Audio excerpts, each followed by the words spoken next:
राधे कृष्ण दोस्तों। हमारा संपूर्ण जीवन ही कर्मों पे टिका हुआ है। जैसे जिसके कर्म वैसे उसके फल, ये तो आप सबको ज्ञात है। परंतु ये मानव जीवन हमें इसी कारण प्राप्त हुआ है ताकि हम हमारे सारे प्रारब्धों को नष्ट कर हमारी आत्मा को इस मृत्यु रूपी चक्र से छुटकारा दिलवाए। ये भी आपको ज्ञात है, जिसके लिए हम वर्तमान स्थिति में भागवत मार्ग पे तो चल रहे हैं। फिर भी पूर्व जन्मों के प्रारब्ध हमें आज भी तकलीफ देते हैं मित्रों, जिसे हम बुरे या अशुभ कर्म कहते हैं। अब इसको नष्ट करने के लिए आपको ये 3 उपाय करने होंगे।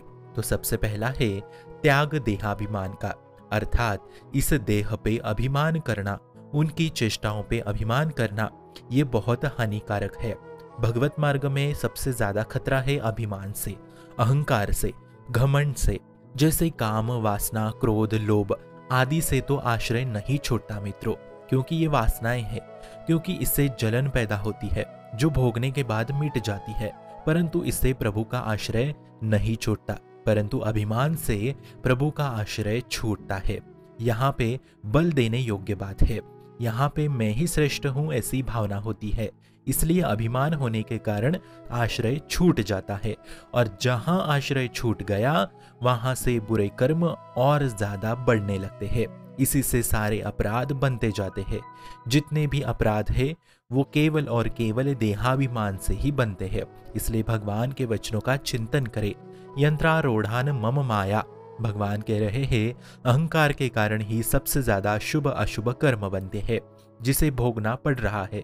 इसलिए जन्म मृत्यु का खेल चल रहा है। इसलिए मित्रों, किसी भी वस्तु से, किसी भी कारण हमें अभिमान नहीं करना है। हमें अहंकार रहित होना ही पड़ेगा, जिसका वर्णन प्रभु गीता जी में करते हैं कि अहंकारित पुरुष कभी भी शांति, परमात्मा और सुख को प्राप्त नहीं करता। इसलिए ज्यादा से ज्यादा नाम जप करे, जिससे अभिमान नष्ट होगा। अधिक साधना से ही अहंकार नष्ट होता है और भगवत प्राप्ति तो कृपा से ही प्राप्त होती है। यह हमेशा याद रखिए। ये हो गया पहला उपाय। अब दूसरा उपाय है नाम जप और वैष्णव अपराध। सभी वर्णों के, सभी जाति के, सभी प्रकार के कोई भी प्रभु के चरणों का सहारा लेके यदि नाम जप करे तो वो ऊंची से ऊंची पद को प्राप्त कर सकते हैं। कहीं भी कोई भी आश्रित होके नाम जप करना शुरू करे तो वो निश्चित ही प्रभु को प्राप्त करते हैं। अब वो चाहे शुद्ध हो, अशुद्ध हो, पवित्र हो, अपवित्र हो, सदाचारी हो या दुराचारी, इन सबको भगवत प्राप्ति करने में सामर्थ्यशाली है नाम। अब इन नाम जापकों को ही वैष्णव कहा गया है मित्रों। इसलिए कभी भी किसी भी गलती से भी नाम जापक का अपमान, निंदा ना करे। कोई अभक्त, नास्तिक, अपवित्र पुरुष भी नाम जप रहा है तो उसका अपमान ना करे। मित्रों, अगर कोई गलती से भी वैष्णवों का अपराध करे तो वो कितना भी भजन कर ले, उस पे प्रभु की कृपा नहीं पड़ती। तथा गरुड़ पुराण के अनुसार विश्व का सबसे बड़ा पाप और अपराध वैष्णव अपराध है, जिससे दंड स्वरूप अकाल मृत्यु प्राप्त होती है। वैष्णव के चरण स्पर्श करो, प्रभु आलिंगन करेंगे। इसलिए वैष्णव के चरण स्पर्श करके स्वयं नाम जप करते रहे और किसी का भी अपमान, निंदा ना करे, चाहे वो कोई भी हो। परंतु यदि आपका स्वयं का अपमान हो रहा है तो उसे सहन करना आपको सीखना ही होगा। इससे अशुभ कर्म खत्म होंगे और साथ ही शुभ कर्म बढ़ते रहेंगे। अब तीसरा उपाय जानते हैं। तीसरा उपाय है सत्संग।